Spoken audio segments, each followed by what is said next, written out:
Today we're tackling the two most common questions I get asked. What is the average retiree's income, and how much does the average person have saved for retirement? We're going to break down all the numbers, compare them to guidelines from top financial firms, and I'm going to share some surprising data that might completely change how you think about retirement. So grab a coffee, settle in, and let's dive deep into the real numbers behind retirement in America.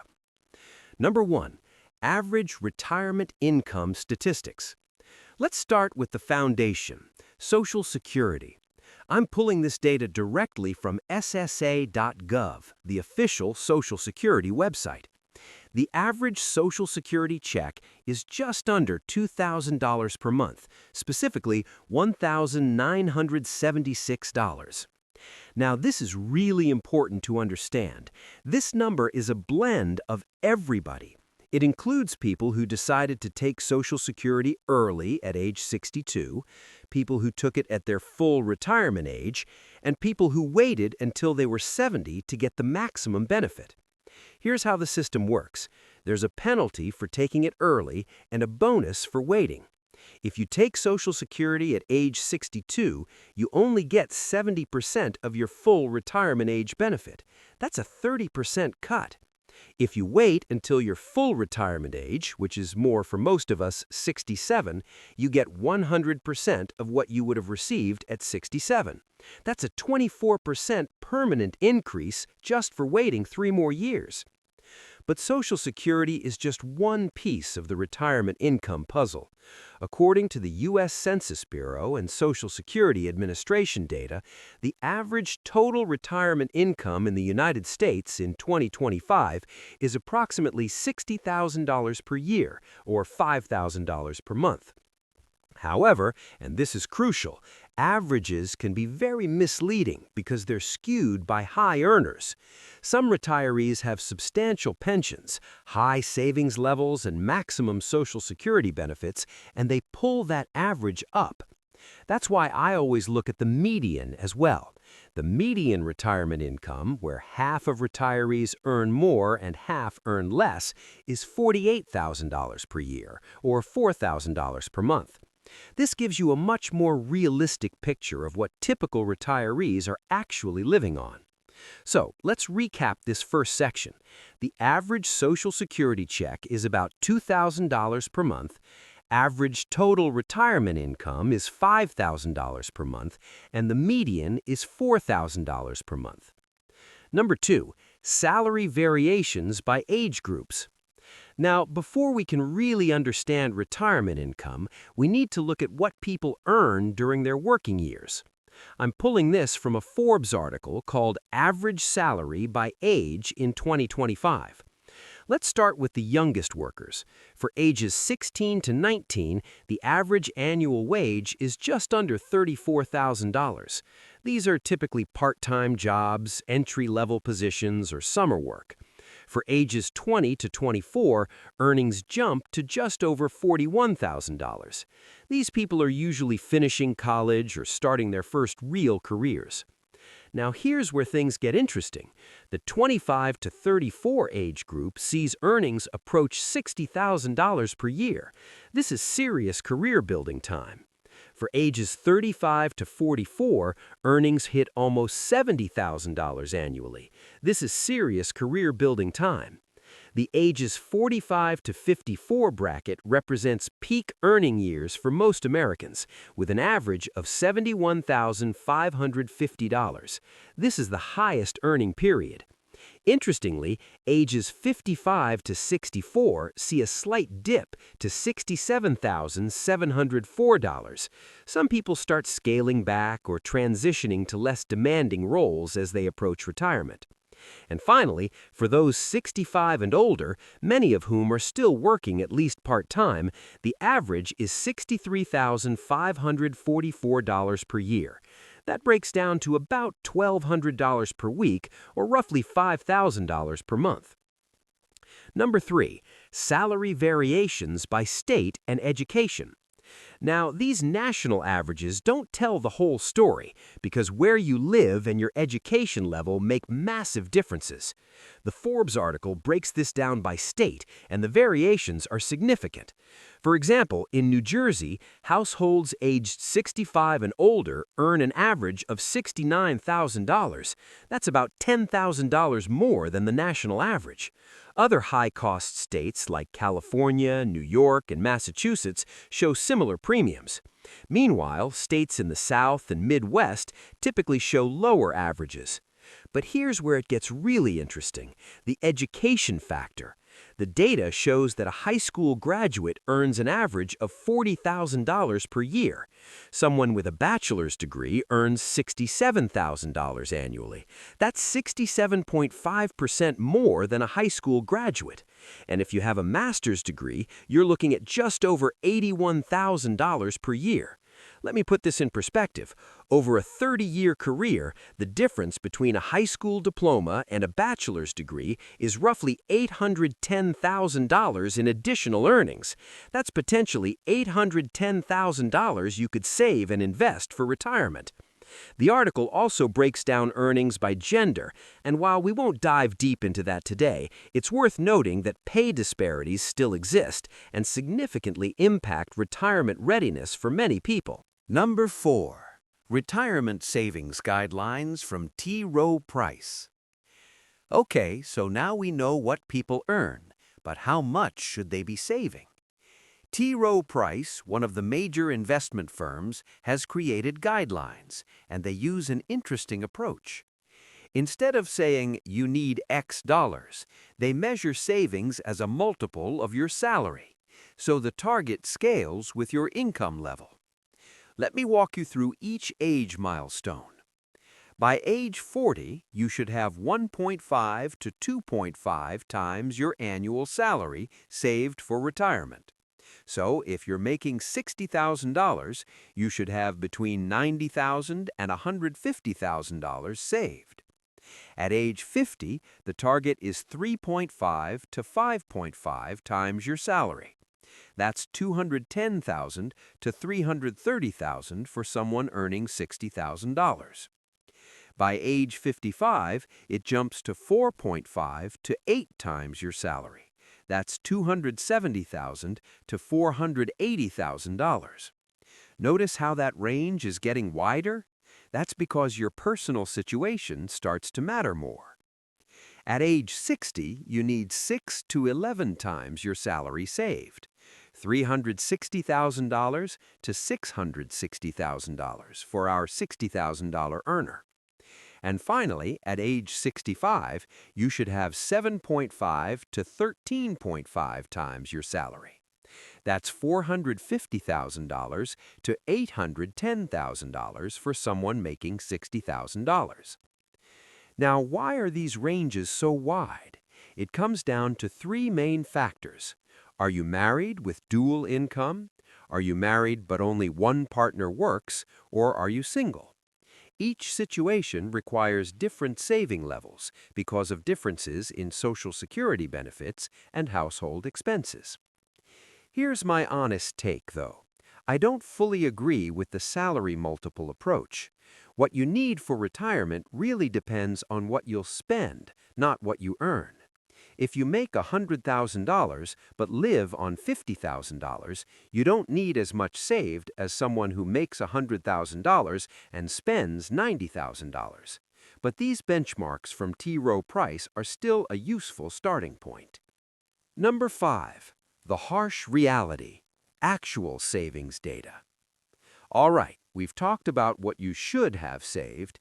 Now let's talk about reality. And I'm warning you, these numbers are shocking. Here's the bombshell. 49.5% of Americans have $0 saved for retirement in retirement accounts like 401ks or IRAs. That's right, basically half of all Americans have nothing saved. 0. But wait, it gets worse. Another 20% have less than $50,000 saved for retirement. So nearly 70% of Americans have less than $50,000 put away. Add in another 7.5% who have between $50,000 and $100,000, and now we're at roughly 80% of Americans with less than $100,000 saved for retirement.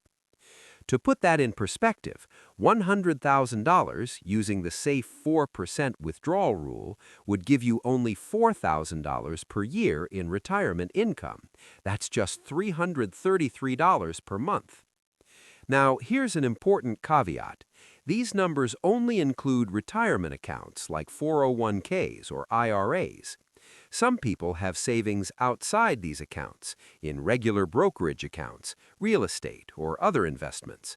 So the picture isn't quite as bleak as these numbers suggest for everyone.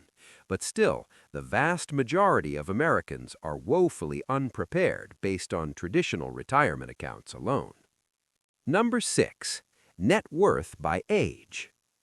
This is why I prefer looking at net worth data from the Federal Reserve, because it gives us the complete picture.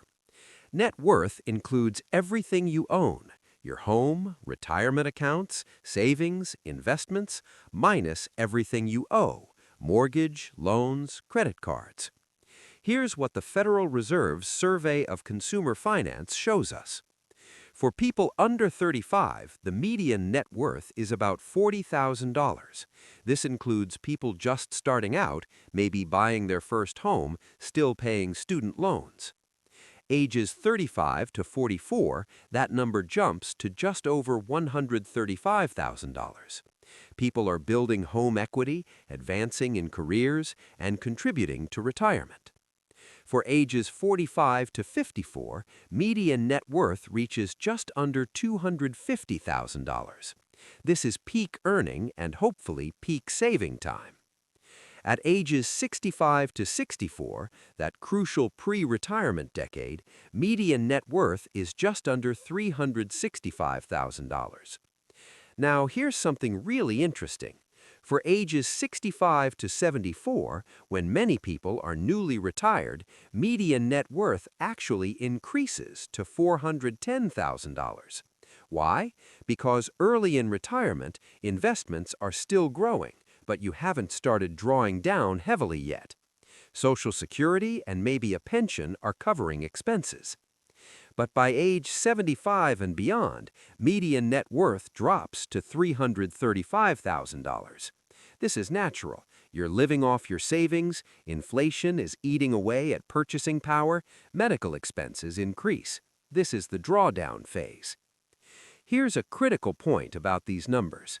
About 80% of people 60 and older own their homes, and for most of them, roughly half of their net worth is tied up in home equity. So someone with $400,000 net worth might have $200,000 in their house and $200,000 in liquid assets. Number 7. Retirement spending patterns. Now we get to one of the most important topics. How much will you actually spend in retirement? Because this determines whether your savings will be enough. You've probably heard the standard advice. Plan to spend 80% of your pre-retirement income once you retire.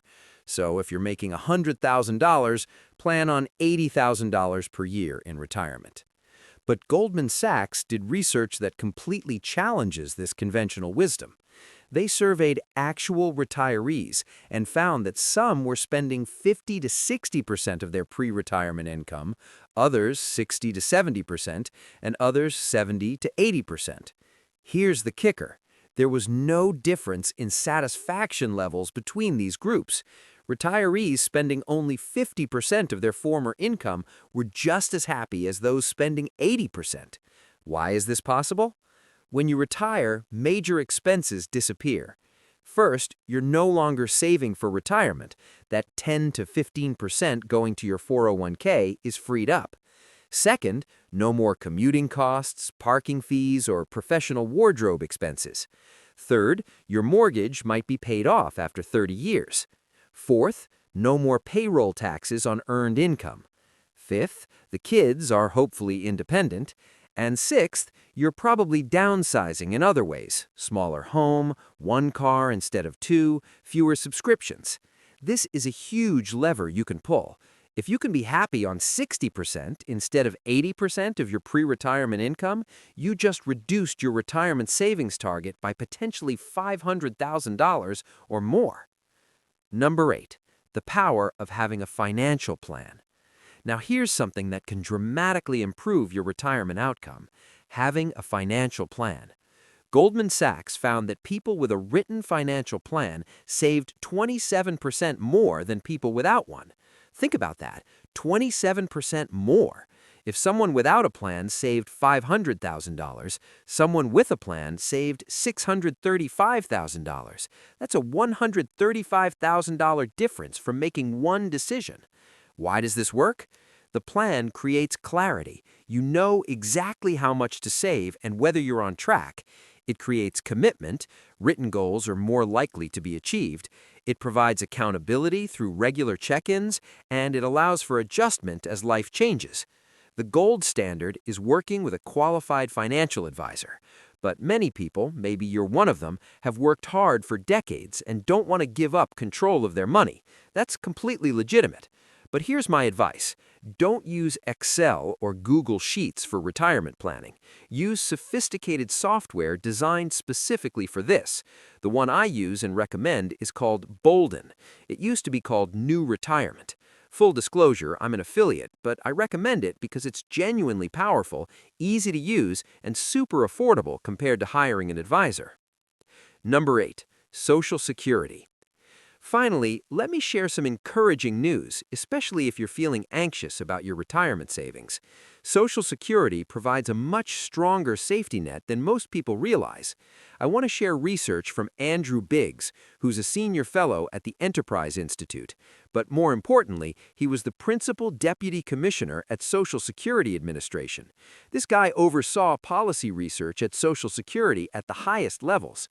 Biggs wrote a Wall Street Journal op-ed titled, "You Don't Need to Be a Millionaire to Retire," and his findings contradict almost everything you hear from the financial industry.